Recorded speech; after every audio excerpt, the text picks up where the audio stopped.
तो जय हिंद प्यारे दोस्तों, आज के इस वीडियो में बात करने वाले 10th क्लास के शोषण और पोषण के बारे में। पोषण तो हो चुका है, शोषण और परिवहन के बारे में बात करेंगे और बहुत ही डीप चलेंगे। देखिए जिस तरह डिस्कस किया गया है उसी तरह हम सब डिस्कस करते हुए चलेंगे, ठीक है ना। और बोर्ड के दृष्टिकोण से जितना भी वीआई क्वेश्चन होगा उस सभी का हम कोशिश करेंगे बताने का। आप लोग जो है लास्ट तक जरूर जुड़े रहिएगा। चलिए हम वीडियो को स्टार्ट करते हैं। ये पहला क्वेश्चन है, कृत्रिम ब्रिक, कृत्रिम जो ब्रिक होता है किन अपशिष्ट उत्पादों को रुधिर में अपवहन द्वारा पृथक करता है? तो क्या आ जाएगा यहाँ पे? नाइट्रोजन, ठीक है ना। अगला क्वेश्चन है 2 नंबर,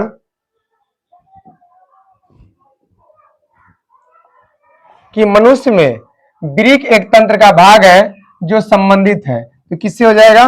उत्सर्जन से हो जाएगा, ठीक है ना। उत्सर्जन क्या होता है? तो शरीर में उपापचय क्रिया के दौरान जो भी व्यर्थ पदार्थ बनता है उसे बाहर निकालने की क्रिया क्या कहलाता है? उत्सर्जन कहलाता है। और जिसके द्वारा निकाला जाता है उसे हम बोलते हैं उत्सर्जी अंग, ठीक है ना, उत्सर्जी अंग बोलते हैं। और जिसको निकालते हैं, जिसे हम बाहर निकालते हैं उसे हम उत्सर्जी पदार्थ कहते हैं, उत्सर्जी पदार्थ, ठीक है ना। यहां पे क्या आ जाएगा? उत्सर्जन से हो जाएगा। आगे देखिए अगला क्वेश्चन है, मानव में डायलिसिस, मानव में डायलिसिस थैली क्या है? तो मानव में डायलिसिस थैली क्या हो जाएगा? नेफ्रॉन हो जाएगा, ठीक है ना। इस टाइप से कुछ नेफ्रॉन होता है, इस टाइप से,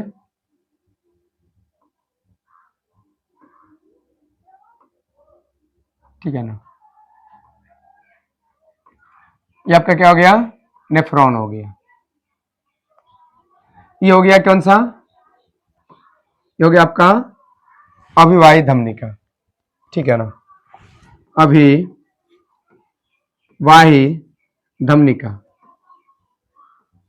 धमनिका, ठीक है ना। ये हो गया अपवाही धमनिका, अपवाही धमनिका। ये आपका बीच में जो है क्या हो गया? ग्लोमेरुलस, ग्लोमेरुलस, ठीक है। और ये जो है, ये जो आपका दिख रहा है इसको हम बोलते हैं बोमेन संपुट या बोमेन कैप्सूल, बोमेन संपुट या इसी को बोलते हैं बोमेन कैप्सूल।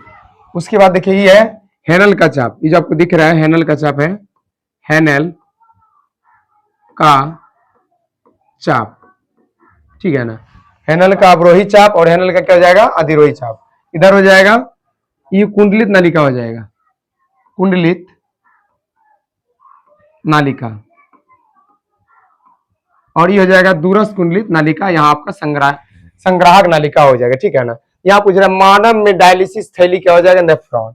और किडनी की संरचनात्मक एवं क्रियात्मक इकाई जो होगा वो आपका नेफ्रॉन ही होगा, ठीक है ना। आइए आगे देखते हैं। अगला क्वेश्चन है, निम्न में से कौन उत्सर्जी अंग है? उत्सर्जी अंग जो उत्सर्जी पदार्थ को क्या करता है? बाहर करता है।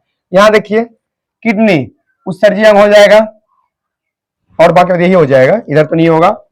किडनी क्या हो जाएगा? आपका उत्सर्जी अंग हो जाएगा। आगे चलते हैं। अगला क्वेश्चन है, देखिए यहां पे कि सजीव जीवधारियों द्वारा किस प्रकार की नाइट्रोजनी पदार्थ का उत्सर्जन होता है? अमोनिया, यूरिया, यूरिया हो जाएगा और यूरिक अम्ल, अमोनिया, यूरिया, यूरिक अम्ल, इस सभी क्या हो जाएगा? ये नाइट्रोजनी पदार्थ अर्थात बोल सकते हैं कचरा, ठीक है ना, व्यर्थ पदार्थ जिसको हम बोल सकते हैं। आगे देखिए अगला क्वेश्चन है, मनुष्य में ब्रिक, मनुष्य में जो किडनी है निम्न में से किससे संबंधित है? तो देखिए आप हो जाएगा उत्सर्जन, ठीक है ना। क्या पोषण में हम पढ़ते हैं पाचन तंत्र के बारे में, पोषण चैप्टर में पढ़ते हैं पाचन तंत्र के बारे में पढ़ते हैं, ठीक है।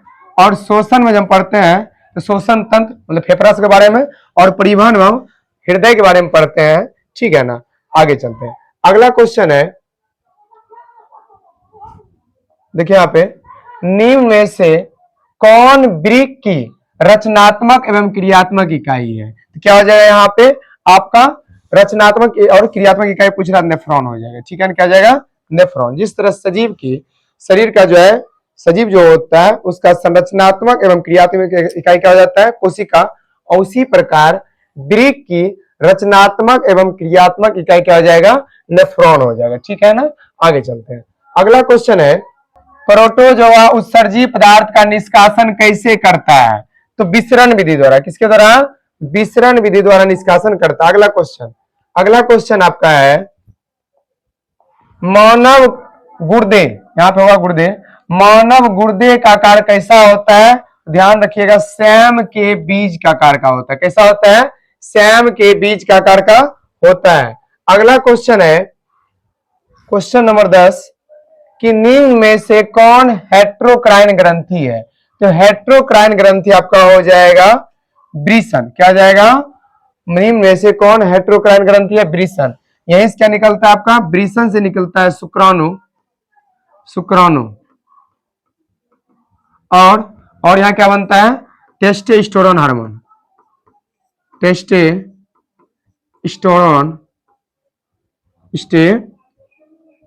टेस्टोस्टेरोन, ठीक है ना, हार्मोन यहां बनता है। ठीक है ना, कहां पे? ब्रिसन में। अगला देखिए, अगला क्वेश्चन है, मानव मूत्र में यूरिया का प्रतिशत कितना होता है? तो मानव मूत्र में जो है यूरिया का प्रतिशत कितना हो जाएगा? 2%। ठीक है ना, 2% हो जाएगा। अगला क्वेश्चन है, 12 नंबर सवाल है कि पौधे में उत्सर्जी पदार्थ क्या होते हैं? पौधे में उत्सर्जी पदार्थ पूछ रहा है। देखिए, गोंद भी होगा, टेनिन भी होगा, रेजिन भी हो जाएगा, इनमें से सभी हो जाएगा। ठीक है ना, समझ गया ना? गोंद, टेनिन, रेजिन। एक होता है लेटेक्स। ठीक है, लेटेक्स कहां कहां से निकलता है? पीपल हो गया, बरगद हो गया, और कनेर हो गया। इस सभी से क्या निकलता है? लेटेक्स निकलता है। ठीक है ना, आगे चलते हैं। अगला क्वेश्चन है, मूत्र का पीला रंग किस वर्णक के कारण होता है? मतलब मूत्र जो पीला होता है किस वर्णक के कारण होता है? वो होता है यूरोक्रोम के कारण। किसके कारण होता है? यूरोक्रोम कारण। लेकिन मूत्र बोलेगा दुर्गंध किसके कारण देता है? अमोनिया के कारण। ठीक है ना, आगे चलते हैं। अगला क्वेश्चन है कि डायलिसिस मशीन द्वारा रक्त का शुद्धिकरण की प्रक्रिया कहलाती है, क्या कहलाती है? हीमोडायलिसिस। क्या कहलाएगी? हीमोडायलिसिस कहलाती है। अगला क्वेश्चन है, गुर्दे में क्या बोल रहा है कि गुर्दे में उत्पादित मूत्र अस्थायी रूप से संग्रहित होता है। कहां पर होता है? तो मूत्राशय में। कहां हो जाएगा? मूत्र जो जमा होता है कहां होता है? मूत्राशय में होता है। ठीक है ना, आगे चलते हैं। अगला क्वेश्चन है कि लेटेक्स पाया जाता है, तो लेटेक्स कहां होगा? कनेर में। अभी तुरंत बताए थे पीपल, बरगद और कनेर, यहां हो जाएगा कनेर। अगला क्वेश्चन है, देखिए यहां पे वृक्क सहायता प्रदान करता है, तो उत्सर्जन में। किसमें करता है? उत्सर्जन में करता है। अगला क्वेश्चन है कि निम्नलिखित में कौन मनुष्य का एक उत्सर्जी अंग नहीं है? उत्सर्जी अंग नहीं है मतलब जो ऐसा अंग जो व्यर्थ पदार्थ को बाहर नहीं करता है। देखिए, फेफड़ा कार्बन डाइऑक्साइड को बाहर करता है, वृक्क जो होता है यूरिया के रूप में मूत्र को बाहर करता है, उसमें यूरिया की मात्रा होता है, बाद में जाकर अमोनियम, मतलब 2 घंटा के अंदर क्या होता है? अमोनियम बन जाता है, जिसके कारण क्या देता है? दुर्गंध देता है। उसके बाद त्वचा भी पसीना को बाहर करता है, लेकिन अग्नाशय नहीं करता। यहाँ बोल रहा है उत्सर्जी अंग कौन नहीं है? अग्नाशय नहीं है। ठीक है ना, आगे चलते हैं। अगला क्वेश्चन है कि पौधे में शोषण क्रिया के अंतर्गत एडीपी के टूटने से, एडेनोसिन डाइफॉस्फेट, एडीपी के टूटने से कितना ऊर्जा मुक्त होती है? तो देखिए 30.5 किलो जूल प्रति मोल। 30.5 किलो जूल प्रति मोल। ठीक है ना, आगे चलते हैं। अगला क्वेश्चन है कि पायरुवेट के विखंडन से कार्बन डाइऑक्साइड, जल, देखिए कार्बन डाइऑक्साइड हो गया, जल हो गया, और ऊर्जा, साथ साथ ऊर्जा देता है। और यह क्रिया कहां होता है? यह क्रिया होता है माइटोकॉन्ड्रिया में। कहां होता है?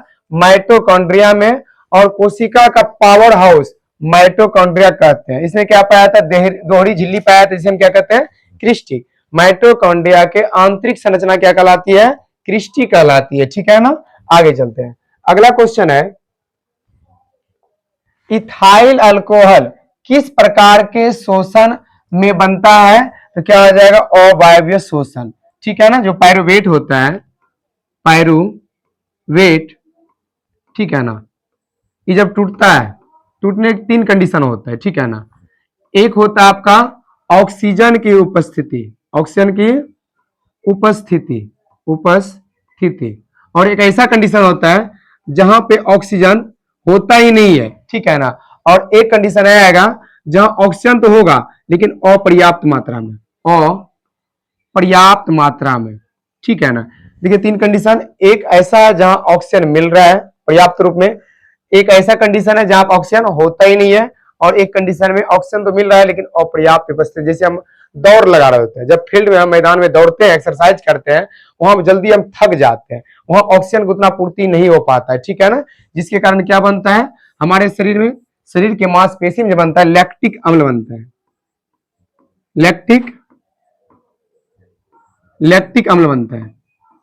और लैक्टिक अम्ल को मांसपेशी में जमाव के कारण ही क्या होता है, हमें दर्द की अनुभूति होती है, ठीक है ना। और जहां ऑक्सीजन नहीं हो तो वहां क्या बनता है, इथाइल अल्कोहल, इथाइल अल्कोहल, ठीक है ना। क्या जगह है, वही है ना, इथाइल अल्कोहल। किसमें हो जाएगा, अवायवीय शोषण, जहां पे वायु नहीं है। और जहां ऑक्सीजन मिल रहा है वहां क्या क्या बनेगा, वहां बनेगा कार्बन डाइऑक्साइड, जल बनेगा, साथ साथ क्या बनेगा, ऊर्जा बनेगा, ठीक है ना। किस रूप में, एटीपी के रूप में। एटीपी फुल फॉर्म क्या बोलते हैं, एडेनोसिन ट्राइफॉस्फेट, ठीक है ना। आगे चलते हैं, अगला क्वेश्चन है, देखिए यहाँ पे, कि निम्नलिखित में किसे कोशिका का ऊर्जा मुद्रा कहते हैं, एटीपी को बोलते हैं, किसको बोलते हैं, एटीपी को कोशिका का ऊर्जा मुद्रा बोलते हैं। और एटीपी का विस्तृत रूप क्या होता है, एडेनोसिन ट्राइफॉस्फेट। और एडेनोसिन ट्राइफॉस्फेट, एटीपी जो इसमें कितने फॉस्फेट है, 3 को, देखिए एडेनोसिन ट्राई, ट्राई मतलब 3 फॉस्फेट, ठीक है ना। आगे चलते हैं, अगला क्वेश्चन है कि मछली का शोषण अंग क्या होगा। मछली जो होता है किससे सांस लेता है, मछली गिल से सांस लेता है, अर्थात गलफरा सांस लेता है। और मनुष्य कहां से लेता है, फेफड़ा से। जितने भी स्तनपायी जीव है जो मेमेलिया वर्ग में आता है वो सभी फेफड़ा सांस लेता है। और जो केचुआ होता है वो कहां सांस लेता है, त्वचा से। कहां से लेता है, त्वचा से लेता है। और मेढक जो होता है, मेढक, यदि हम बात करें मेढक, मेढक का ऐसे 3 अवस्था होता है। एक होता है टेडपोल अवस्था, टेडपोल अवस्था, ठीक है ना। एक क्या हो जाएगा, एक मेढक जब युवा अवस्था, एडल्ट आएगा, क्या आएगा, एडल्ट बोल सकते हैं हम बोल सकते हैं एडल्ट, ठीक है ना, एडल्ट। और एक क्या हो जाएगा, अनएक्टिव, अनएक्टिव। यदि हम बात करें टेडपोल अवस्था, टेडपोल अवस्था में कहां सांस लेता है, गिल्स से। एडल्ट हो जाता है तो फेफड़ा से। और अनएक्टिव होने के बाद क्या कहां से लेता है, त्वचा सांस लेता है, ठीक है ना। आगे देखिए, अगला क्वेश्चन है कि तिलचट्टा में कितने जोड़े शोषण रंध्र पाए जाते हैं। कितना हो जाएगा, 10 जोड़े हो जाएगा। कितना हो जाएगा, 10 जोड़े। अगला क्वेश्चन है, देखिए यहाँ पे, कि शोषण का अंतिम उत्पाद क्या क्या है। तो शोषण का अंतिम उत्पाद हो जाएगा कार्बन डाइऑक्साइड, सॉरी यहाँ हो जाएगा कार्बन डाइऑक्साइड, जल और ऊर्जा। इसमें क्या होता है शोषण में, जो हम सांस लेते हैं ऑक्सीजन आता है, तोड़ता है किसको, ग्लूकोज को, C6H12O6 कौन तोड़ता है, ऑक्सीजन। तोड़ करके क्या बनाता है, कार्बन डाइऑक्साइड, जल और ऊर्जा बनाता है, ठीक है ना। आगे देखते हैं, अगला क्वेश्चन है, पौधे में शोषण होता है तो जड़ से, तना से, पत्ता से, इनमें से क्या हो जाएगा, सभी से। जड़ में क्या होता है, मूल रोम, मूल रोम होता है, ठीक है ना। और पत्तियों में रंध्र, और तना में वात रंध्र, वात रंध्र, ठीक है ना। तो तना में वात रंध्र से, पत्तियों में रंध्र के द्वारा, और जड़ में मूल रोम के द्वारा सांस लिया जाता है। इनमें से सभी हो जाएगा, ठीक है ना। अगला क्वेश्चन है, कौन सी बीमारी है जो श्वसन तंत्र से संबंधित है। कौन सी बीमारी श्वसन तंत्र से संबंधित है, हो जाएगा निमोनिया। ये ज्यादातर किसमें होता है, बच्चों में होता है, ठीक है ना। आगे चलते हैं, अगला क्वेश्चन है, ग्लाइकोलाइसिस होता है, ग्लाइकोलाइसिस कहां होता है, ये आपका हो जाता है कोशिका द्रव में। कहां होता है, कोशिका द्रव में होता है, ठीक है ना। आगे चलते हैं। अगला क्वेश्चन है, किस पौधे में रंध्र अनुपस्थित रहता है? कौन सा पौधा है जिसमें रंध्र अनुपस्थित होता है? वो हो जाएगा हाइड्रिला। क्या हो जाएगा? हाइड्रिला हो जाएगा। आगे देखिए, अगला क्वेश्चन है कि रुधिर का कौन सा अवयव रक्त स्राव को रोकने में मदद करता है? ये हो जाएगा आपका प्लेटलेट्स। क्या हो जाएगा? प्लेटलेट्स हो जाएगा, जो ब्लड में होता है। ब्लड में तीन चीज होता है। ब्लड जो होता है इसमें आरबीसी होता है, आरबीसी होता है, डब्ल्यूबीसी होता है और प्लेटलेट होता है। प्लेटलेट, जिसको हम क्या क्या बोलते हैं? इसी के हम रक्त पट्टिकाणु भी बोलते हैं और रक्त बिंबाणु बोलते हैं। आरबीसी की जीवन अवधि कितना दिन होता है? 120 दिन। डब्ल्यूबीसी के 12 से 20 दिन। और याद रखिएगा, जो डेंगू होता है, डेंगू बीमारी में प्लेटलेट की मात्रा घटने लगती है, जिसके कारण बकरी का दूध, एलोवेरा आता है, इस सबसे क्या होता है, फिर जो प्लेटलेट की मात्रा होता है उसकी संख्या बढ़ने लगती है, ठीक है ना। आइए, यहाँ क्वेश्चन क्या था? रक्त स्राव में कौन मदद करता है? रक्त जो स्राव होता है उसको थक्का करने में मदद करता है आपका प्लेटलेट। ध्यान रखिएगा, यदि पूछेगा कौन रुधिराणु, तब प्लेटलेट। कौन विटामिन पूछेगा तो विटामिन, विटामिन हो जाएगा के, ठीक है ना। आयन पूछेगा तो कैल्शियम आयन बोल दीजिएगा। और कौन प्रोटीन बोलेगा तब प्रोथ्रोम्बिन, प्रोथ्रोम्बिन या थ्रोम्बोसाइट, ठीक है ना। इस सब के कारण क्या होता है? खून थक्का होता है। ज्यादातर यही पूछा जाता है कि किसके कारण खून जो है थक्का होता है, वो बोल दीजिएगा प्लेटलेट, ठीक है ना। आगे चलते हैं। अगला क्वेश्चन है, स्टोमाटा के खुलने और बंद होने की क्रिया को कौन नियंत्रित करता है? तो हो जाएगा द्वार कोशिका। क्या हो जाएगा? द्वार कोशिका। स्टोमाटा किसको बोलते हैं? जो पत्ती होता है, पत्ती में जो छिद्र है उसी को हम बोलते हैं स्टोमाटा, जो छिद्र होता है, ठीक है ना। कितना ऑक्सीजन जाना चाहिए, नहीं जाना चाहिए, मतलब यही करता है गैसों का आदान प्रदान का काम, और साथ साथ बाष्पोत्सर्जन क्रिया को कंट्रोल रखता है, ठीक है ना। और ये देखिए, यहाँ पे द्वार कोशिका यहीं पे पाया जाता है। वही यहाँ पे है कि खुलने और बंद होने क्रिया को कंट्रोल कौन करता है? द्वार कोशिका या गार्ड कोशिका या रक्षी कोशिका, ठीक है ना। आगे चलते हैं। अगला क्वेश्चन है, निम्न में सबसे तेज धड़कन किसका है? सबसे तेज धड़कन होता है चूहा का। किसका होता है? चूहा का होता है, ठीक है ना। आगे चलते हैं। अगला क्वेश्चन है कि फ्लोएम उत्तक द्वारा कार्बोहाइड्रेट का परिवहन किस रूप में होता है? देखिए, फ्लोएम उत्तक द्वारा जो कार्बोहाइड्रेट का परिवहन होता है सुक्रोज के रूप में। किसके रूप में? सुक्रोज। यदि जमा की बात किया जाए, जमा होता है स्टार्च के रूप में। स्टार्च के रूप में क्या होता है? जमा होता है। और हमारे शरीर में जो भोजन जमा होता है किस रूप में होता है? ग्लाइकोजन के रूप में, ग्लाइकोजन के रूप में, ठीक है ना। किस रूप में? ग्लाइकोजन के रूप में। कहां होता है? लीवर में होता है, लीवर में होता है। यहाँ क्वेश्चन क्या था? किस रूप में? सुक्रोज के रूप में। और भोजन का परिवहन करता है, जो भोजन का परिवहन कौन करता है? ये करता है फ्लोएम उत्तक, फ्लोएम उत्तक। और जल का परिवहन, जल का परिवहन कौन करता है? जाइलम करता है, ठीक है ना। जाइलम, ये करेगा आपका जाइलम करेगा, ठीक है ना। और फ्लोएम उत्तक में क्या पाया जाता है? चालनी कोशिकाएं। यदि आपसे क्वेश्चन पूछा जाए कि चालनी कोशिकाएं किसमें पाया जाता है? फ्लोएम उत्तक में, ठीक है। जैसे देखिए, भोजन, भोजन में चालनी का प्रयोग करते हैं, चालने में, ठीक है ना। आगे चलते हैं। अगला क्वेश्चन है,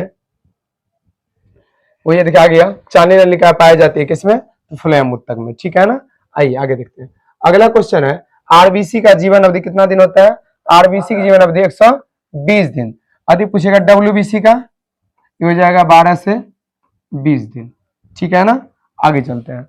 अगला क्वेश्चन है, निम्नलिखित में कौन सा सम्मान उत्तक है? देखिए, सम्मान उत्तक दोनों होगा, जालम भी होगा और फ्लोएम भी होगा, ठीक है ना। जालम का काम है जल का परिवहन करना और फ्लोएम का काम है भोजन का परिवहन करना, ठीक है ना। आगे चलते हैं। अगला क्वेश्चन है, रक्त क्या है?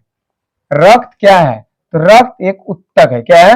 रक्त एक उत्तक है, मतलब कनेक्टिंग टिश्यू, जैसे मतलब उत्तक को इंग्लिश बोलते हैं टिश्यू, तो कनेक्टिंग टिश्यू पूरा बॉडी को कनेक्ट करके रखता है, ठीक है ना। आगे देखिए, अगला क्वेश्चन है, मानव हृदय घिरा रहता है। मानव का जो दिल होता है, मानव का जो हृदय है, किस झिल्ली से घिरा होता है? पेरिकार्डियम झिल्ली, ठीक है ना। यदि आपसे पूछा जाए मानव का जो हार्ट है, हार्ट किस झिल्ली से घिरा होता है? तो पेरिकार्डियम, पेरिकार्डियम झिल्ली से, ठीक है ना। और यदि पूछा जाए आपसे किडनी, जो किडनी होता है, मानव का जो किडनी होता है किस झिल्ली से घिरा होता है, इसको बोलेंगे पेरिटोनियम झिल्ली, पेरिटोनियम झिल्ली। यदि आपसे पूछा जाए मानव का जो मस्तिष्क है, मस्तिष्क जो होता है, ब्रेन जो होता है, ब्रेन किस झिल्ली से घिरा होता है, तो मेनिनजिस झिल्ली, मेनिनजिस झिल्ली। और पूछा जाए मनुष्य का जो फेफड़ा होता है, फेफड़ा, ठीक है ना, फेफड़ा जो होता है वो किससे घिरा होता है, तो pleural membrane, pleural membrane, membrane. तो प्लूरल मेम्ब्रेन झिल्ली से क्या होता है, घिरा होता है, ठीक है ना।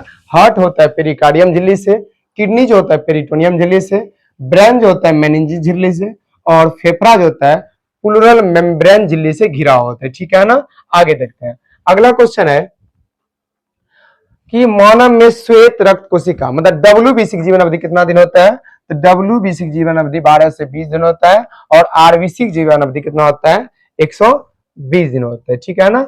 आगे चलते हैं। अगला क्वेश्चन है किस जीव में हीमोग्लोबिन नहीं पाया जाता है, तो मक्खी में हीमोग्लोबिन नहीं पाया जाता है। और आगे चलते हैं, देखिए यहाँ पे हीमोग्लोबिन की कमी से कौन सा रोग होता है, हीमोग्लोबिन के कमी से कौन सा रोग होता है, एनीमिया होता है, ठीक है ना। और यदि आपसे पूछा जाए खून की कमी से, खून की कमी से भी कौन सा रोग हो जाएगा, एनीमिया। या बोलेगा खून बोलेगा या आयरन बोले, आयरन, आयरन, आयरन की कमी से या खून की कमी से कौन सा रोग होता है, एनीमिया रोग होता है। साथ साथ और इंसुलिन की कमी से, इंसुलिन जो हार्मोन होता है इसके कमी से कौन सा रोग होता है, मधुमेह, मधुमेह होता है, ठीक है ना। और साथ साथ आयोडीन की कमी से, आयोडीन की कमी से कौन सा रोग होता है, तो हो जाएगा घेंघा रोग, घेंघा, ठीक है ना। यदि पूछा जाए आयरन या खून की कमी से कौन सा रोग, एनीमिया, इंसुलिन की कमी से मधुमेह हो जाएगा, साथ साथ आयोडीन की कमी से कौन सा रोग हो जाएगा, घेंघा रोग हो जाएगा, ठीक है ना। आइए आगे देखते हैं। अगला क्वेश्चन है कि रुधिर चाप मतलब ब्लड प्रेशर, इसको हम शॉर्ट कर बोलते हैं बीपी, ठीक है ना, बीपी हाई और लो। और ध्यान रखिएगा बीपी का हाई होना क्या कहलाता है, हाइपरटेंशन, हाई हाई पर टेंशन, क्या हो जाएगा, एक मिनट देखिए, हाँ, तो बीपी का बढ़ना, बीपी का बढ़ना कहलाता है हाइपरटेंशन, हाइपर टेंशन, ठीक है ना। और बीपी का कमना जो कम होता है, लो होता है, बीपी हाई ब्लड प्रेशर मतलब हाई, और यहाँ blood pressure, blood pressure low, यदि लो होता है उसको हम बोलते हैं हाइपोटेंशन, हाइपोटेंशन, ठीक है ना।